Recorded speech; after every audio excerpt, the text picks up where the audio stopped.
আসসালামু আলাইকুম সুপ্রিয় দর্শক, আশা করি ভালো আছেন। আমরা আপনাদের টানে বারবারই চলে আসি আপনাদের সাথে স্বাস্থ্য বিষয়ে কথা বলতে। আপনারাও আমাদের সাথে থাকেন। আমাদের ইউটিউব চ্যানেলে আপনারা কমেন্ট করেন, বিভিন্ন বিষয়ে জানতে চান। সেই আগ্রহ থেকে আমরা বারবার আপনাদের সাথে কথা বলতে চলে আসি বা আপনাদের জন্য কন্টেন্ট তৈরি করতে চলে আসি।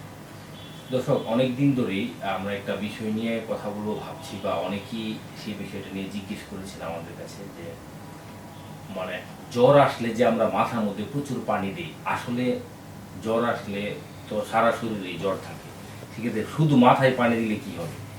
অনেকেই মনে করে জ্বর আসলে মাথা গরম হয়, মাথাটা যদি ঠান্ডা রাখা যায় সেক্ষেত্রে অন্তত ব্রেনটার কোনো ক্ষতি হবে না, সেই জন্য মাথায় বেশি করে পানি দেয়। ধরুন আপনি একটা লম্বা কাঠির আগুনের মধ্যে দিলেন। আপনি মনে রাখবেন, লম্বা কাঠির এক মাথায় আগুনে থাকলে বাকি অংশটাও কিন্তু গরম হয়ে যাবে। মস্তিষ্কের ক্ষেত্রেও ঠিক একই সিস্টেম বা একই পদ্ধতি। আপনি মাথাকে যতই ঠান্ডা রাখেন না কেন, শরীরের অন্যান্য অংশ যখন গরম থাকবে কিছুক্ষণ পর আবার মাথাও গরম হয়ে যাবে।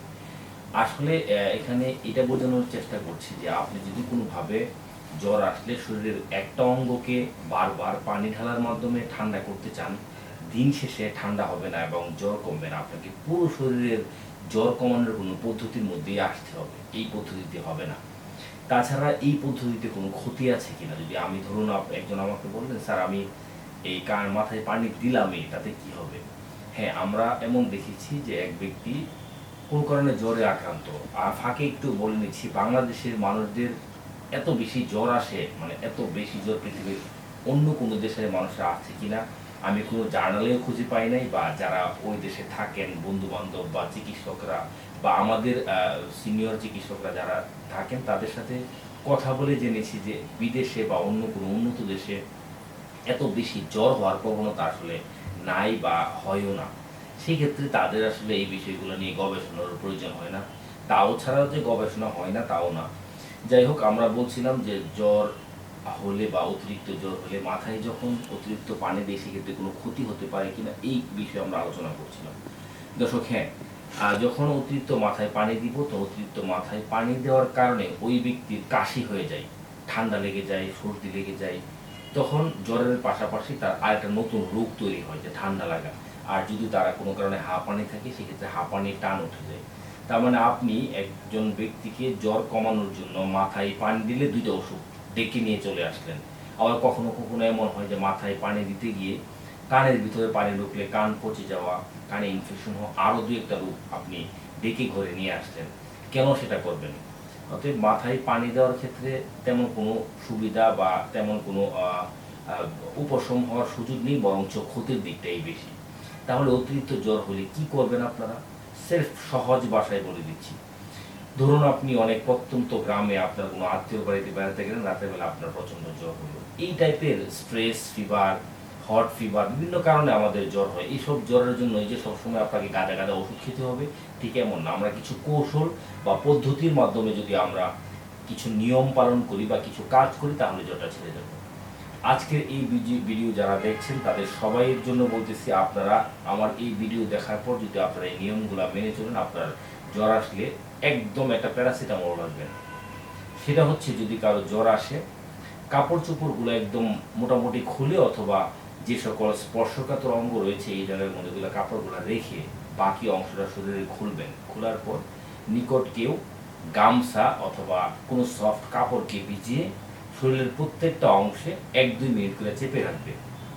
ধরুন একটা গামছা ভিজিয়ে আমার হাতের মধ্যে আমি কিছুক্ষণ রাখলাম, আবার গামছাটা বালতিতে দিবেন, দিয়ে আবার একটু চিপবেন, আলতো করে, বেশিও না কমও না, রেখে আবার গায়ের একটা অংশ, প্রত্যেকটা অংশে 2-3 মিনিট করে ধরে ধরে ধরে ধরে যখন পুরো শরীরের মধ্যে আপনি স্পঞ্জিং করবেন, একে আমরা স্পঞ্জিং বলি। একদম পিঠের ক্ষেত্রেও তাই, চিট করে নেবেন, বগলের নিচে, হাতের আঙ্গুল, পায়ের আঙ্গুল, সব জায়গায় যখন আপনি এই একটা কাপড় ভিজিয়ে ভিজিয়ে বারবার মুছা, এক জিনিস এটা বলে মুছা। ধরুন আপনি একটা কাপড় নিয়ে গাটা মুছে, এটাকে মুছা বলি।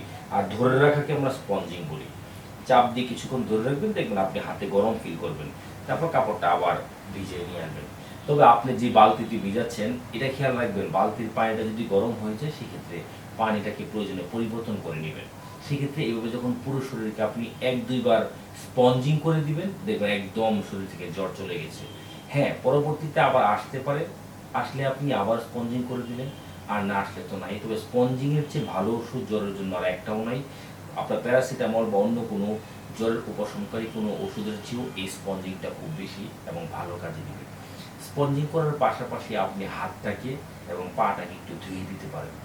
সবচেয়ে মজার এবং প্রয়োজনীয় প্রশ্ন হচ্ছে, কোনো এক ব্যক্তি আমাকে প্রশ্ন করেছেন, হ্যাঁ, স্পঞ্জিং করার ক্ষেত্রে আমি যদি ফ্রিজের পানি দিয়ে স্পঞ্জিং করি অথবা বরফ পানি দিয়ে স্পঞ্জিং করি তাহলে কি হবে? খুবই দারুণ কথা। যখন আমাদের জ্বর হয়, আমরা যদি অতিরিক্ত ঠান্ডা পানি দিয়ে স্পঞ্জিং করি, তখন এই শরীর ওই ব্যক্তি জ্বরে এভাবে শীত শীত বোধ করবে। শীত বোধ করার কারণে শরীরটা একটা কাঁপুনি উঠবে, কাঁপুনি ওঠার জন্য আবার জ্বর বেড়ে যাবে। এর জন্য জ্বর আসলে অতিরিক্ত ঠান্ডা পানি দিয়ে বা ফ্রিজের কোনো পানি দিয়ে কোনোভাবেই স্পঞ্জিং করা যাবে না, গোসলও করা যাবে না। আমাদের কাছে আরেকটা প্রশ্ন আসে যে জ্বর আক্রান্ত ব্যক্তি গোসল করতে পারবে কিনা। হ্যাঁ, জ্বরে আক্রান্ত ব্যক্তি গোসল করবে, তবে ঠান্ডা পানি দিয়ে নয়, একটু কুসুম গরম পানি অথবা স্বাভাবিক তাপমাত্রা পানি দিয়ে গোসল করবে। অনেকেই মনে করেন যে ফ্রিজের পানি দিয়ে গোসল করলে হয়তো জ্বর আর থাকবে না। না, ঘটনা হিতের বিপরীতে হবে এবং বরঞ্চ উল্টো জ্বর আবার চলে আসবে।